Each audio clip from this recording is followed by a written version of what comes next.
Warhammer, c'est quoi l'empereur de l'humanité?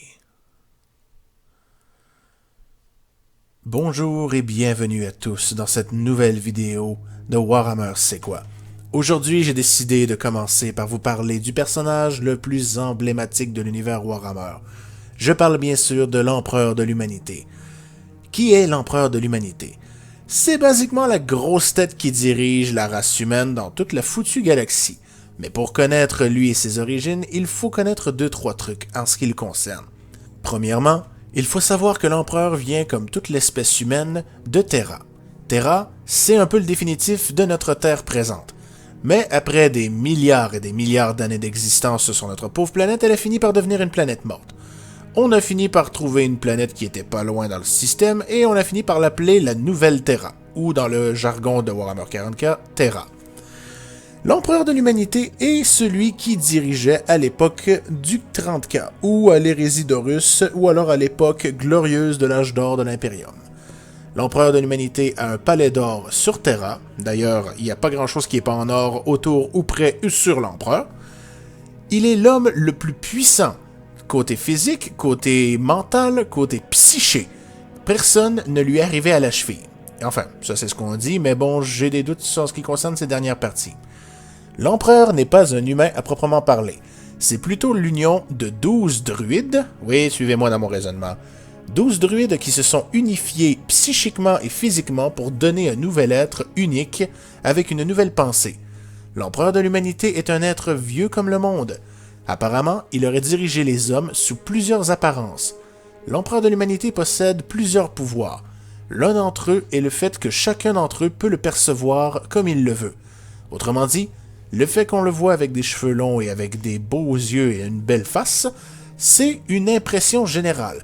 Certains vont le voir sous une apparence plus éphémère.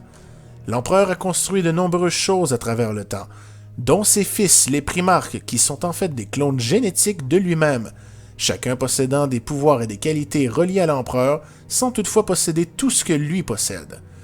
Après cela, il a également unifié chacune des factions terriennes pour pouvoir s'unifier et créer l'Imperium de l'humanité. Derrière sa bannière et avec ses primarques, il possède également les Custodians, son armée personnelle, créée avec du matériel génétique directement de l'empereur, comme les primarques font avec leur Space Marine. Mais j'y reviendrai dans une autre vidéo. Concentrons-nous sur l'empereur pour l'instant.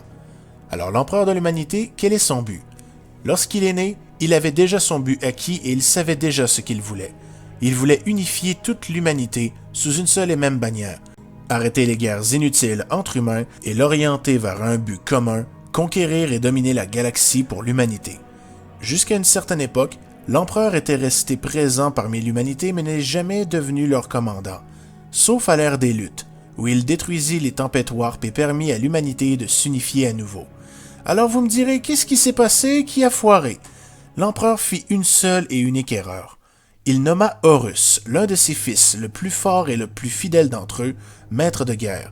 Mais malheureusement, il ignorait que les dieux du chaos avaient déjà prévu des plans pour Horus. En effet, ils s'installèrent dans son esprit et le corrompèrent jusqu'au point qu'il devint l'architraître. Et malheureusement lança l'événement connu sur l'hérésie d'Horus. À partir de ce moment-là, l'empereur et lui combattirent pendant des centaines d'années, jusqu'à ce qu'un jour, durant le siège de Terra, ils se retrouvèrent à nouveau face à face pour combattre une ultime fois.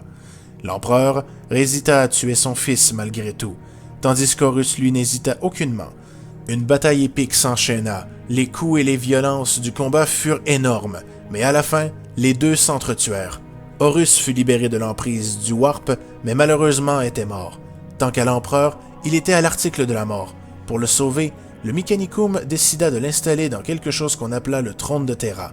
Il le maintiendrait en vie au prix d'1 milliard de psychers sacrifiés à chaque jour. Ouais, il a une grosse soif, l'empereur. Depuis, il est resté encastré dans le trône de Terra, à surveiller les tempêtes warp et à s'assurer qu'il ne puisse jamais être développé plus loin. Alors au final, l'empereur c'est une icône, une idéologie et c'est basiquement Space Jesus. Maintenant que vous avez compris tout ça, j'espère que vous avez apprécié la vidéo, et depuis... Oh là, un instant, jeune Astartes. Je ne te permets pas de ridiculiser mon nom ainsi. Empereur de l'humanité? Est-ce que je vire fou ou est-ce que je suis en train de vous entendre? Quoi, soit dit en passant, j'admire beaucoup ce que vous faites comme travail. Et d'épuiser... Silence! Puisque tu as l'intention de ridiculiser mon nom et tout ce que j'ai bâti autour de moi, il va sans dire que je vais participer à tes vidéos. Patron, je crois que vous l'avez dans le cul maintenant. Un autre mot comme ça, Nugget, et je te jure que tu finis en salade.